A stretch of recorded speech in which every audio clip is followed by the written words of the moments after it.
Hello guys, this is Bhushan Gaikwad. Again आप सभी का स्वागत है इस नए वीडियो लेक्चर में। और दोस्तों, इस वीडियो लेक्चर में हम बात करने वाले हैं ट्रांसमिशन ऑफ नर्व इंपल्स।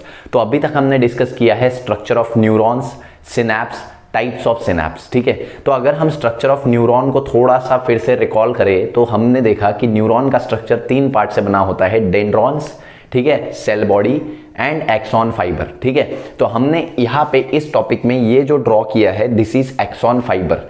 ये एक्सॉन का फाइबर है, थ्रेड लाइक स्ट्रक्चर। ठीक है, इसके ये पार्ट में अगर आप इमेजिन करेंगे तो सेल बॉडी यानी साइटोन प्रेजेंट होगा और इस पार्ट में एक्सॉन टर्मिनल प्रेजेंट होंगे। ठीक है, यहाँ पे एक्सॉन टर्मिनल होंगे, ये एक्सॉन होगा, ये सेल बॉडी साइटोन होगा, जिसके आजू बाजू में डेंड्राइट्स होंगे। ठीक है, तो कंसिडर करो कि ये ऐसा पूरा एक न्यूरॉन है जिसका हमने सिर्फ एक यहाँ पे एक्सॉन ड्रॉ किया है। ठीक है, और नर्व फाइबर क्या होता है बोला था हमने, बंच ऑफ एक्सॉन। एक्सॉन के बंच को हम नर्व फाइबर बोलते हैं। ठीक है, तो यहाँ पे एक्सॉन के बंच को नर्व फाइबर बोला है, इसीलिए हमने सिर्फ यहाँ पे एक्सॉन का ही स्ट्रक्चर ड्रॉ किया है, क्योंकि हमको नर्व इंपल्स के बारे में पढ़ना है कि किस तरीके से नर्व इंपल्स का ट्रांसमिशन होगा। इसके आगे भी हम एक वीडियो लेक्चर करेंगे जिसमें हम पूरे तरीके से एक्शन पोटेंशियल को एक्सप्लेन करेंगे। ठीक है, तो वो वीडियो भी आप जरूर देखिएगा। ठीक है, तो सबसे पहले अगर हम बात करते हैं ट्रांसमिशन ऑफ नर्व इंपल्स की, तो नर्व इंपल्स नर्व में से ट्रांसमिट होता है, मतलब एक्सॉन में से यहाँ पे ट्रांसमिट हो रहा है।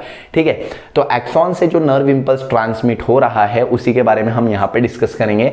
सबसे पहले हम इस एक्सॉन के स्ट्रक्चर के बारे में डिस्कस कर लेते हैं कि किस तरीके से यहाँ पे नर्व इंपल्स का ट्रांसमिशन होता है, then we will move toward the theory part. ठीक है, फिर हम इस थ्योरी पार्ट पे मूव करेंगे। ठीक है, नेक्स्ट हम बात करते हैं यहाँ पे, दैट इज एक्सॉन टर्मिनल, यहाँ पे किस तरीके से, मतलब ये पूरा का पूरा जो एक्सॉन है यहाँ पे किस तरीके से इंपल्स ट्रांसमिट करता है। तो अगर आप देख रहे होंगे ये एक एक्सॉन है।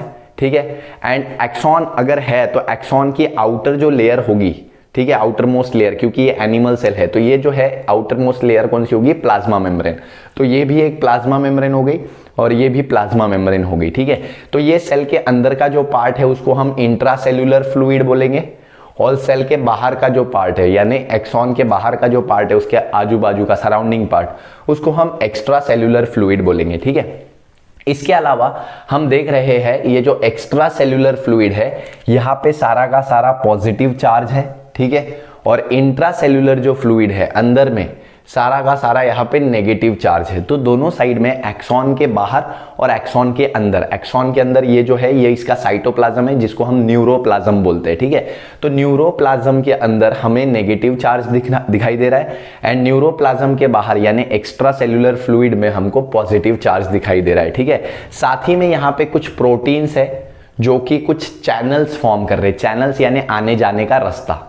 ठीक है, और ये आने जाने का रास्ता, ये जो चैनल्स है ये किसके लिए है, ये सोडियम चैनल के लिए है। सोडियम चैनल है, पोटेशियम चैनल है और यहाँ पे सोडियम पोटेशियम चैनल्स है।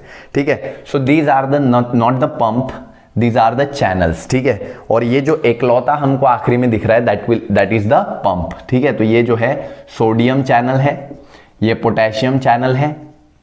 ठीक है, and that is the pump, sodium potassium pump. इनका काम क्या होता है वो भी हम जानेंगे।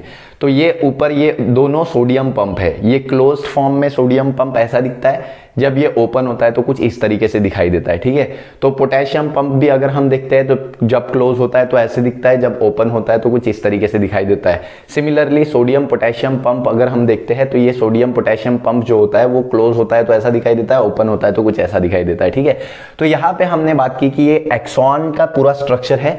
एक्सॉन के अंदर नेगेटिव चार्ज है, एक्सॉन के बाहर जो है पॉजिटिव चार्ज है, एक्स्ट्रा सेल्यूलर फ्लूइड में पूरा पॉजिटिव चार्ज है और इंट्रा सेल्यूलर फ्लूइड में पूरा नेगेटिव चार्ज है।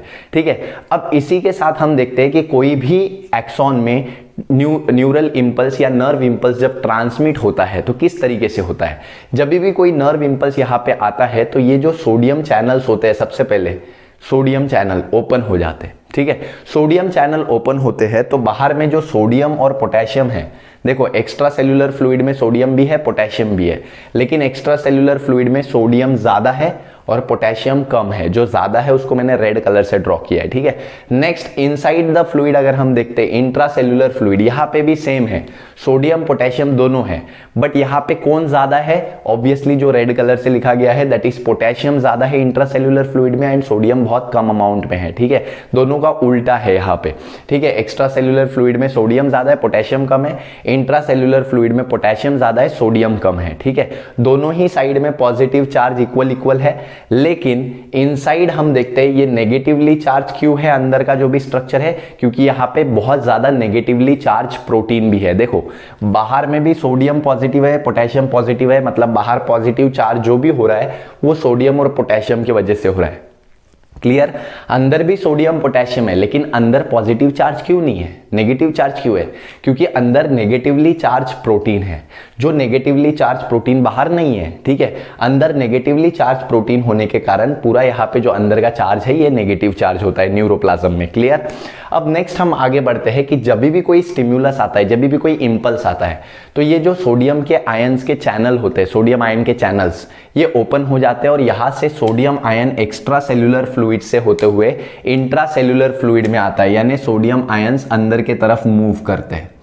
ठीक है, तो सोडियम आयंस जैसे ही अंदर की तरफ मूव करते हैं, अंदर पॉजिटिव चार्ज बढ़ने लगता है, और अंदर क्योंकि पॉजिटिव चार्ज अभी बढ़ जाता है तो अंदर में पॉजिटिव चार्ज आ जाता है, और बाहर के सोडियम आयंस अंदर आ गए, इसलिए बाहर में नेगेटिव चार्ज हो जाता है। ठीक है, तो ये जो कंडीशन होती है, इस कंडीशन को हम बोलते हैं डीपोलराइज्ड स्टेट।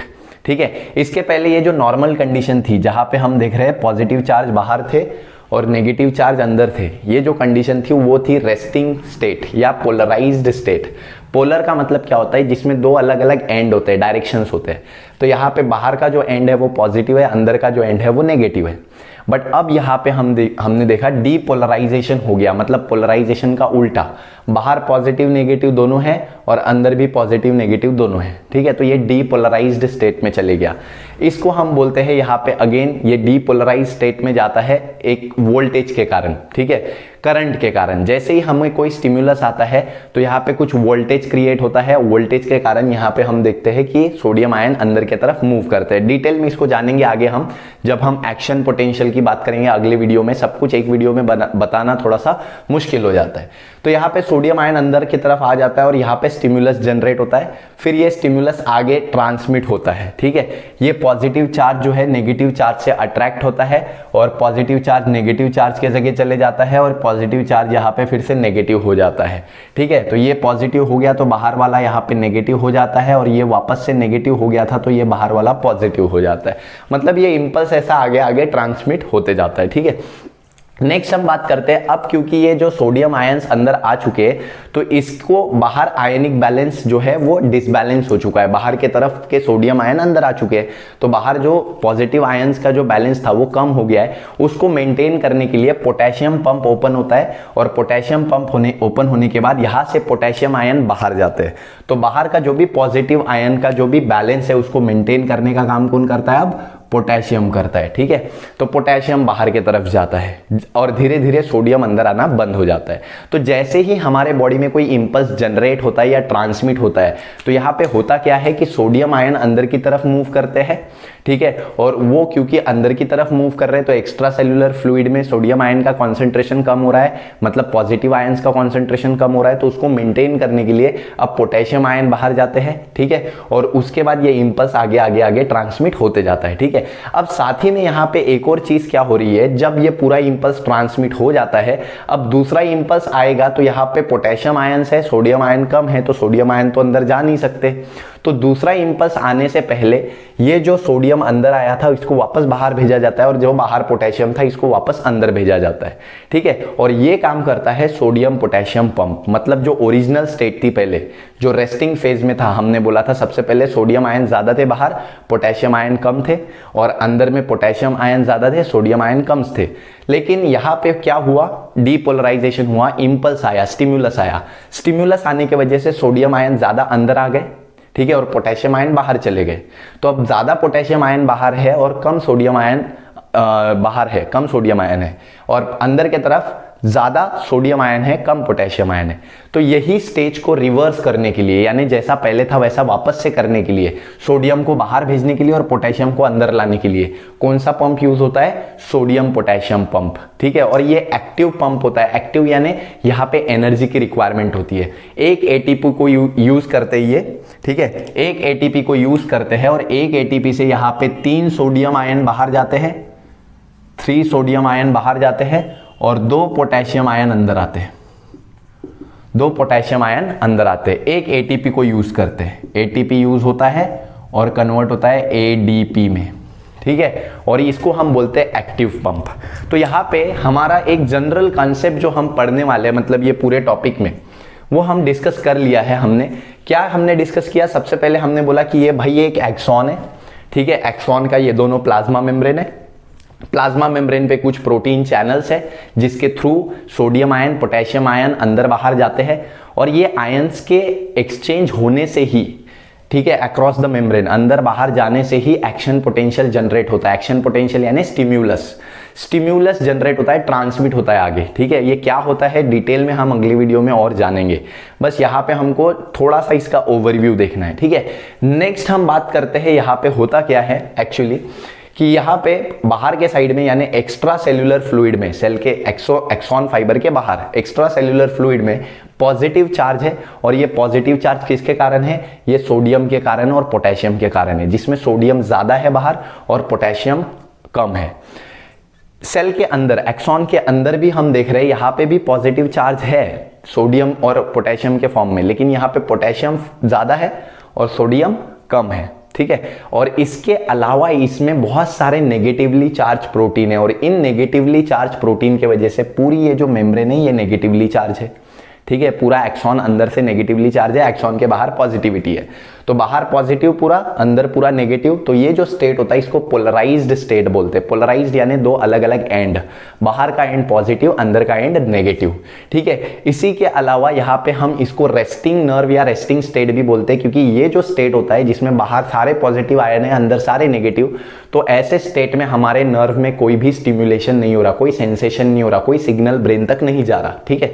बट जैसे ही कोई स्टिम्युलेशन, कोई सेंसेशन, कोई सिग्नल आता है, ठीक है, तो ऐसे में क्या होता है कि यहाँ पे ये voltage gated ion channel, voltage gated यानी ये वोल्टेज के कारण ओपन और क्लोज होते हैं, तो ये voltage gated ion channels open हो जाते हैं। मेनली कौन से? सोडियम को अंदर पास इन करते हैं, ठीक है, इनफ्लक्स बोलते हैं इसको, इनफ्लक्स यानी अंदर आता है सोडियम, और यहाँ पे पॉजिटिव चार्ज क्रिएट हो जाता है। अंदर की मेम्ब्रेन पे कौन सा चार्ज क्रिएट हो जाता है? पॉजिटिव।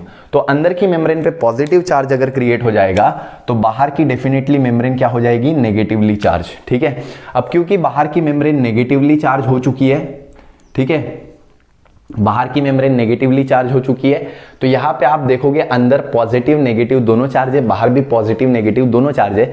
तो पहले क्या था? पूरा पॉजिटिव चार्ज बाहर था, पूरा नेगेटिव चार्ज अंदर था, ठीक है, इसी वजह से पोलराइज्ड बोलते थे। अब ऐसा नहीं है, अब बाहर भी पॉजिटिव नेगेटिव है, अंदर भी पॉजिटिव नेगेटिव है, तो ये डीपोलराइज्ड हो गया। डीपोलराइज्ड यानी यहाँ पे अब सिग्नल ट्रांसमिट हो रहा है, ठीक है। और इसके बाद हम देखते हैं कि क्योंकि सोडियम आयन ज्यादा अंदर आ चुके हैं और बाहर सोडियम आयंस के कमी के कारण पॉजिटिव आयंस का जो इम्बैलेंस हो रहा है उसको मेंटेन करने के लिए पोटेशियम आयन बाहर जाते हैं बाय पोटेशियम चैनल, ठीक है। और पोटेशियम आयन जब बाहर जाते हैं तो वापस से वो जो आयनिक इम्बैलेंस है उसको मेंटेन कर देते हैं, ठीक है। बट अभी भी यहाँ पे हम देख रहे हैं कि ये इम्बैलेंस मेंटेन होने के बाद भी कोई दूसरा इंपल्स यहाँ पे नहीं आ सकता। क्यों नहीं आ सकता? क्योंकि सोडियम अभी बहुत ज्यादा अंदर है, ठीक है। तो उस स्टेज को जो पहले थी उस स्टेज को वापस से अटेन करने के लिए कौन यूज होता है? सोडियम पोटेशियम पंप, जिसमें ये अंदर का सोडियम बाहर भेजा जाता है और जो पोटेशियम बैलेंस करने के लिए बाहर भेजे गए थे उसको अंदर लाया जाता है, ठीक है। तो ये सोडियम पोटेशियम पंप क्या करता है? एटीपी को यूज करता है, एक्टिव पंप बोलते हैं इसको, एक्टिव यानी एटीपी को यूज करता है, और इस वजह से वो 3 सोडियम आयन बाहर भेजता है एक एटीपी की मदद से और 2 पोटेशियम आयंस को अंदर भेजता है, ठीक है। और फिर से बाहर फिर से सोडियम आयंस का कॉन्सेंट्रेशन ज्यादा हो जाता है और अंदर पोटेशियम आयन का कॉन्सेंट्रेशन ज्यादा हो जाता है, ठीक है। और ये अब जब ये कंडीशन वापस से आ गई, बाहर पोटेशियम सोडियम ज्यादा है, अंदर पोटेशियम ज्यादा है, और पूरा अंदर का लेयर नेगेटिव है, बाहर का पॉजिटिव है, ठीक है। तो ऐसे में फिर से ये जो रेस्टिंग स्टेट आ गया, इसके ऊपर फिर से एक नया इंपल्स आ सकता है, ठीक है। आई होप ये जो टॉपिक है ये समझ में आ चुका होगा। अब हम इसकी थ्योरी की बात करते हैं, ठीक है। थ्योरी में हम देखते हैं नर्व इंपल्स क्या होता है। Nerve impulse is a wave of bioelectrical और biochemical changes passing through the neuron. तो नर्व इंपल्स क्या होता है? या तो बायोइलेक्ट्रिकल चेंज या तो बायोकेमिकल चेंज। बायोइलेक्ट्रिकल यानी क्या? कि लिविंग ऑर्गेनिज्म में न्यूरॉन के अंदर ये इलेक्ट्रिकल चेंज आ रहा है, यहाँ पे पॉजिटिव और नेगेटिव आयंस का यहाँ पे चेंजेस आ रहा है, ठीक है। पहले बाहर में पूरे पॉजिटिव आयन थे, सारे अंदर नेगेटिव आयंस थे, लेकिन जैसे ही स्टिम्युलस आया तो आयंस में चेंजेस आया, ठीक है। सोडियम आयन अंदर की तरफ मूव कर गए, इसकी वजह से पॉजिटिविटी अंदर बढ़ गई और नेगेटिव आयंस की कमी होने लगी। ठीक है, तो क्लियरिटी यहाँ पे हम बोल सकते हैं क्लियरली कि बायो इलेक्ट्रिकल चेंज आया पॉजिटिव और नेगेटिव आयंस के एक्सचेंज के कारण। नेक्स्ट, बायोकेमिकल चेंज इसको क्यों बोला जाता है? क्योंकि सोडियम पोटेशियम का भी एक्सचेंज हो रहा है।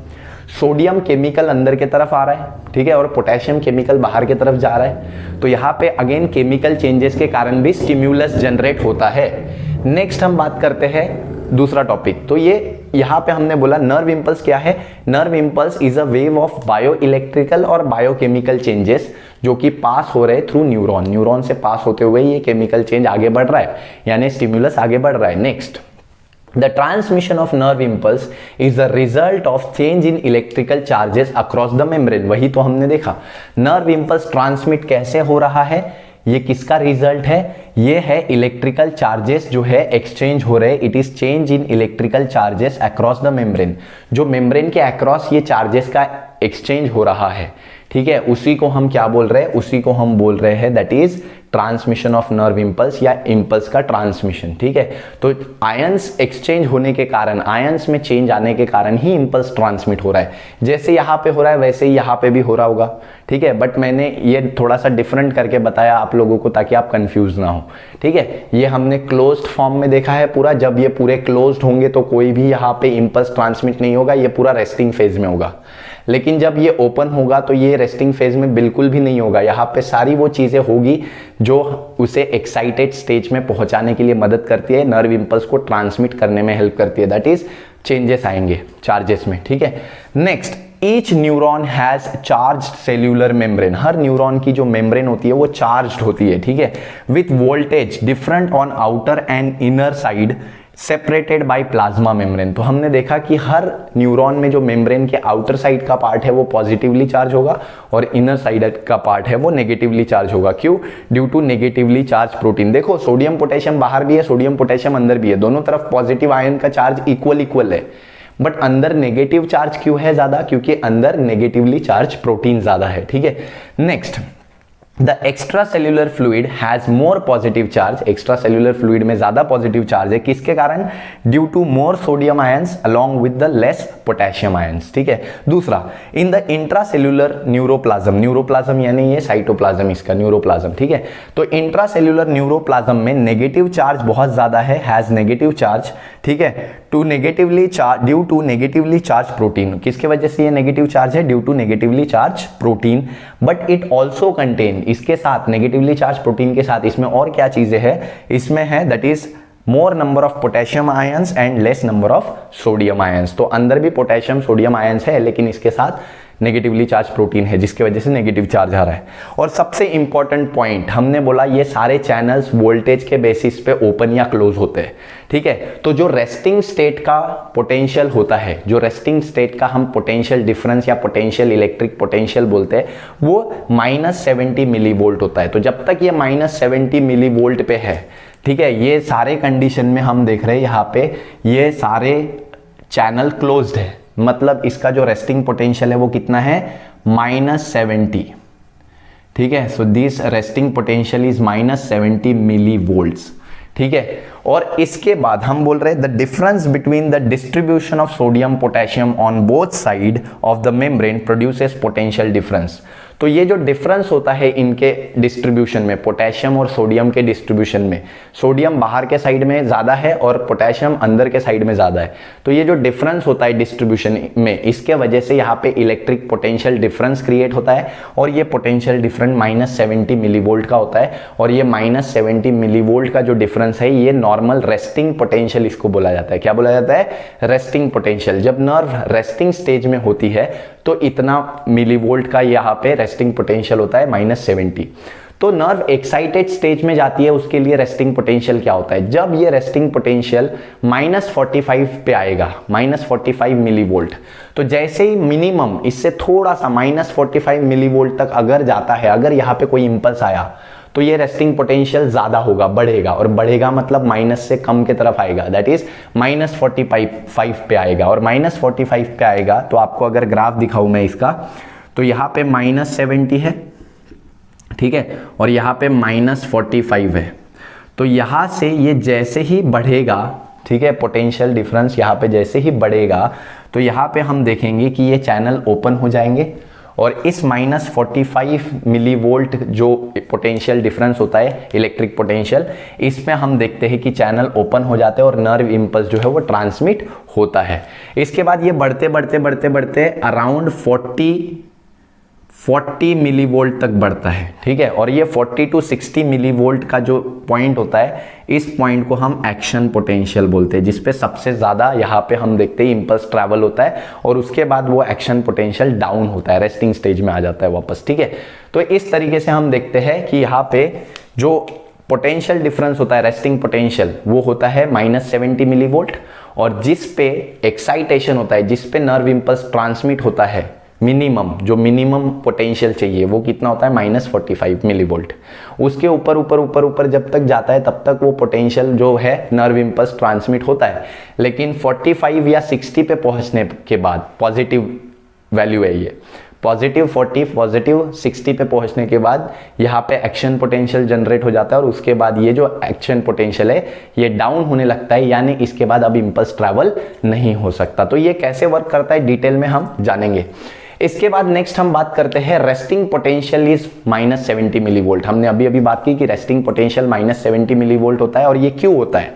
It is mainly due to differential permeability of membrane. Membrane की डिफरेंशियल परमेबिलिटी, डिफरेंशियल का मतलब होता है यहाँ पे मेम्ब्रेन अब क्या होती है, पोटेशियम आयंस को ज्यादा बाहर जाने देती है और सोडियम आयंस को कम अंदर आने देती है, ठीक है। तो जब सोडियम आयंस कम अंदर आते हैं, पोटेशियम आयंस ज्यादा बाहर जाते हैं, तो ये जो है रेस्टिंग पोटेंशियल पे पहुंच जाता है। कैसे रेस्टिंग पोटेंशियल पे पहुंचेगा? मान लो पहले कोई इंपल्स आया था पहले, ठीक है, मतलब ये डीपोलराइज स्टेट में गया था, ठीक है। सोडियम आयंस अंदर थे ज्यादा, पोटेशियम आयन बाहर थे ज्यादा, ठीक है। तो ऐसे में अब क्या हो रहा है, सोडियम आयन को अंदर आना ये रोक दे रहा है और पोटेशियम आयन को बहुत ज्यादा अमाउंट में बाहर भेज रहा है, जिसकी वजह से फिर से अंदर नेगेटिव चार्ज क्रिएट हो रहा है और बाहर पॉजिटिव, ठीक है। तो ये जो है फिर से रेस्टिंग पोटेंशियल पे लाता है क्या, differential permeability of the membrane. Membrane की डिफरेंशियल परमेबिलिटी, ज्यादा पोटेशियम आयन को बाहर भेजता है और कम पोटेशियम आयन, कम सोडियम आयन को अंदर आने देता है, ठीक है। तो रेस्टिंग पोटेंशियल जो है -70 मिली वोल्ट होता है due to differential permeability of the membrane, more permeable to sodium ions than, more permeable to potassium ions than sodium ion. तो पोटेशियम आयन के लिए ज्यादा परमिएबल होता है, ज्यादा बाहर जाने देता है पोटेशियम आयन को, और सोडियम आयन को कम अंदर आने देता है, ठीक है। नेक्स्ट यहाँ पे मोर पोटेशियम आयन डिफ्यूजेस आउट, जैसे हमने बोला, and less number of sodium ion diffuses inside, ठीक है, causing slight difference in polarity, जिसकी वजह से पोलैरिटी में डिफरेंस आता है और पोलैरिटी तो वापस आने लगती है अपनी जगह पे, यानी पोलराइज्ड स्टेट में, फॉर अटेनिंग रेस्टिंग स्टेट, ठीक है। Next, the nerve membrane has voltage gated channels. तो नर्व मेम्ब्रेन में हम देख रहे हैं वोल्टेज गेटेड चैनल्स होते हैं, मतलब ये चैनल सिर्फ वोल्टेज, इलेक्ट्रिक वोल्टेज से ही ओपन होते हैं।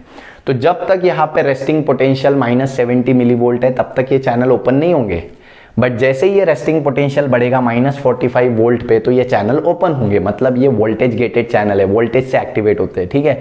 तो potassium and sodium channel to change the polarity for conduction of transmission of nerve impulse. तो कौन से यहाँ पे चैनल्स है, सोडियम चैनल है और पोटेशियम चैनल है, sodium channel and potassium channel, और ये ओपन तभी होते हैं जब कोई स्टिम्युलस आता है, जिससे क्या होता है कि पोलैरिटी चेंज होती है और कंडक्शन होता है, ट्रांसमिशन होता है नर्व इम्पल्स का। Next, transport of sodium potassium is separately done by the separate sodium and potassium ions, potassium ion channels, ठीक है। तो जो सोडियम और पोटेशियम आयंस का ट्रांसपोर्ट होता है वो सेपरेटली होता है। देखो इस चैनल से सिर्फ सोडियम का ट्रांसपोर्ट हो रहा है, एक दूसरा चैनल है जिससे सिर्फ पोटेशियम का ट्रांसपोर्ट हो रहा है, लेकिन एक तीसरा भी चैनल है यहाँ पे सोडियम पोटेशियम पंप, जो कि एक एक्टिव चैनल है, एक्टिव यानी एटीपी रिक्वायर्ड होती है इसके लिए, जो कि सोडियम पोटेशियम दोनों को इन एंड आउट पास करता है, ठीक है, बशर्ते इसको एक एटीपी की रिक्वायरमेंट होती है। तो और ये क्या करता है, ये रिस्टोर करता है, जो सोडियम अंदर ज्यादा हो गया उसको बाहर भेज देता है, जो पोटेशियम बाहर ज्यादा चले गया उसको अंदर ला लेता है और वापस से वो स्टेज ला लेता है जिससे एक इंपल्स जनरेट हो सके, ठीक है। मतलब ये रिफ्रैक्टरी पीरियड को एंड करता है। रिफ्रैक्टरी पीरियड क्या होता है ये सब अगले लेक्चर में हम जानेंगे, इसको हमने लास्ट टाइम भी डिस्कस किया है। दो नर्व इंपल्स के बीच का जो पीरियड होता है, दो नर्व इंपल्स के बीच का जो पीरियड होता है उसको रिफ्रैक्टरी पीरियड बोलते हैं। तो ये हम देखेंगे। इसके अलावा transport of sodium potassium is separately done. हमने बोला कि अलग अलग होता है, सोडियम आयन से सोडियम चैनल से सोडियम आयन का ट्रांसपोर्ट होता है, पोटेशियम चैनल से पोटेशियम आयन का ट्रांसपोर्ट होता है, ठीक है। और दोनों का ट्रांसपोर्ट हम देखते हैं कि सोडियम पोटेशियम पंप से होता है, जो कि रिस्टोर करता है, रिफ्रैक्टरी पीरियड इससे खत्म हो जाता है और नया इंपल्स आ सकता है। Next, during resting state both this gated channels are closed, so resting potential is maintained. So during resting state हम बोलते हैं, दोनों रेस्टिंग स्टेट के टाइम पे ये सारे चैनल जो है वो क्लोज्ड होते हैं, ठीक है, जिसके वजह से हम देखते हैं कि कोई आयंस इन एंड आउट पास नहीं हो सकते, और ऐसे में यहाँ पे रेस्टिंग पोटेंशियल मेंटेन होता है और सेल जो है वो रेस्टिंग स्टेट में होता है, ठीक है। और रेस्टिंग पोटेंशियल कितना होता है बोला हमने, -70। जो सबसे पहली बार इंपल्स आता है तो कितना जाता है, रेस्टिंग पोटेंशियल डिफरेंस कितना जाता है, -45, जिसके वजह से ये वोल्टेज के कारण ये जो है -45 मिली वोल्ट पे ये चैनल्स ओपन हो जाते हैं। और इलेक्ट्रिक पोटेंशियल या एक्शन पोटेंशियल हम देखते हैं, ठीक है, पोटेंशियल एक्शन पोटेंशियल ये जनरेट होता है अराउंड 40 to 60 मिली वोल्ट पे, ठीक है। और इसके बाद ये चैनल फिर से क्लोज हो जाते हैं और फिर से रेस्टिंग पोटेंशियल आ जाता है, अटेन हो जाता है। तो ये ग्राफ कुछ ऐसा ऊपर जाके वापस से नीचे आ जाता है, ठीक है। इसको डिटेल में हम अगले वीडियो लेक्चर में जानेंगे, जिसमें हम डिस्कस करेंगे एक्शन पोटेंशियल के बारे में, ठीक है। आई होप इसमें आपको थोड़ी क्लियरिटी मिल गई होगी।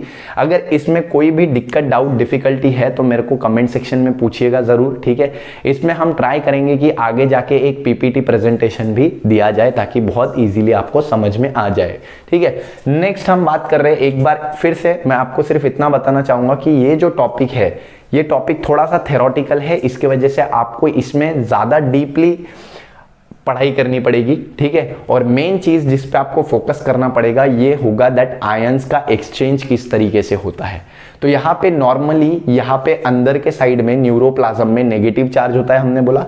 बाहर एक्स्ट्रा सेल्यूलर जो फ्लूइड होता है उसमें पॉजिटिव चार्ज होता है, ठीक है। ये क्यों होता है, पॉजिटिव चार्ज सोडियम पोटेशियम की वजह से होता है बाहर, जिसमें सोडियम ज्यादा है, और अंदर नेगेटिव चार्ज प्रोटीन की वजह से होता है, बट जिसके साथ सोडियम और पोटेशियम भी है, बट यहाँ पे पोटेशियम ज्यादा है, ठीक है।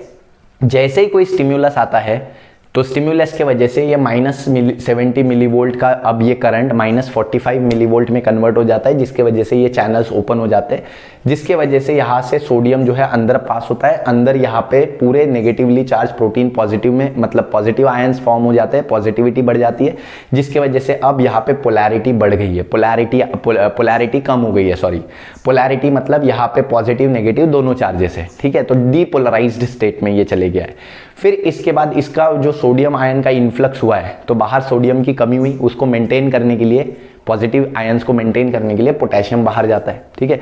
जो जब पोटेशियम बाहर जाता है तो उस टाइम पे एक्शन पोटेंशियल जनरेट होता है at this point 60 millivolts, ठीक है। अब इस पॉइंट के बाद हम देखते हैं कि सोडियम चैनल क्लोज हो जाते हैं, पोटेशियम बाहर जाके अपना जो भी है पॉजिटिव नेगेटिव फिर से मेंटेन कर लेता है। बट यही वो पीरियड है जिसको हम रिफ्रैक्टरी पीरियड बोलते हैं। रिफ्रैक्टरी पीरियड पे पोटेशियम ज्यादा है, सोडियम नहीं है, तो दूसरा कोई इंपल्स आएगा तो सोडियम फिर से अंदर नहीं आ सकता। तो इसलिए इस पीरियड में दो नर्व इंपल्स के बीच में ये जो पीरियड होता है रिफ्रैक्टरी पीरियड, इसमें पोटेशियम बाहर ज्यादा होता है। पोटेशियम जब तक अंदर नहीं आएगा, सोडियम जब तक बाहर नहीं जाएगा पूरा, तब तक दूसरा इंपल्स नहीं आ सकता। तो यही रिस्टोर करने के लिए, यानी पोटेशियम को फिर से अंदर भेजने के लिए और सोडियम को फिर से बाहर भेजने के लिए कौन सा पंप होता है, सोडियम पोटेशियम पंप। तो ये रिफ्रैक्टरी पीरियड को खत्म कर देता है, ठीक है। पूरा पोटेशियम को अंदर लेके आता है, सोडियम को बाहर लेके जाता है, और ऐसे में फिर से बाहर में सोडियम का कॉन्सेंट्रेशन बढ़ जाता है और ऐसे में अगला नर्व इंपल्स आ सकता है। ये बड़ा बेसिक सा फंडा है, ठीक है। आपको समझ में आ चुका होगा तो बहुत अच्छी बात है, नहीं भी आया होगा तो डोंट वरी, टेंशन मत लीजिए। अगला वीडियो लेक्चर और क्लियरिटी के साथ आपके सामने आने वाला है। बाकी ये थ्योरी को आप नोट डाउन कर लीजिए, एक बार इसका स्क्रीनशॉट जरूर ले लीजिए, ठीक है, क्योंकि बुक में थोड़ा सा इसका बहुत डिफिकल्ट चीज़ें बुक में दी गई है। तो डोंट वरी, डोंट पैनिक कि बुक में इतना सारा थ्योरी दिया है, कैसे हम पढ़ेंगे, ठीक है। कोई भी दिक्कत, कोई भी डाउट, कोई भी डिफिकल्टी होती है तो मेरे से बिंदास कमेंट सेक्शन में पूछिएगा ज़रूर। इसमें हम एक पीपीटी प्रेजेंटेशन लाने का भी ट्राई करेंगे जिसमें आपको थोड़ी सी ज़्यादा क्लियरिटी मिल पाएगी, ठीक है। क्योंकि इस बोर्ड पे इतना सारा लिख पाना और एक्सप्लेन कर पाना थोड़ा सा मुश्किल हो जाता है, आप समझ सकते हैं, ठीक है। Because it's a very tedious job to write so many things on such a small place, ठीक है, on such a small space. तो ऐसे कंडीशन में हमको थोड़ा सा अगर पीपीटी वगैरह से हम पढ़ते हैं तो बहुत ईजी, बहुत आसानी हो जाती है। आई होप वीडियो लेक्चर जो है आपको पसंद आया होगा। अगर पसंद आया तो वीडियो को लाइक कर दीजिए, दोस्तों के साथ शेयर कर दीजिए, चैनल पे नए होंगे तो चैनल को सब्सक्राइब कर दीजिए, बेल आइकन को हिट कर दीजिए ताकि नए नए वीडियोस के नोटिफिकेशंस आपको मिलते रहे। तब तक के लिए ऐसे ही बने रहिए हमारे चैनल के साथ। Thank you very much.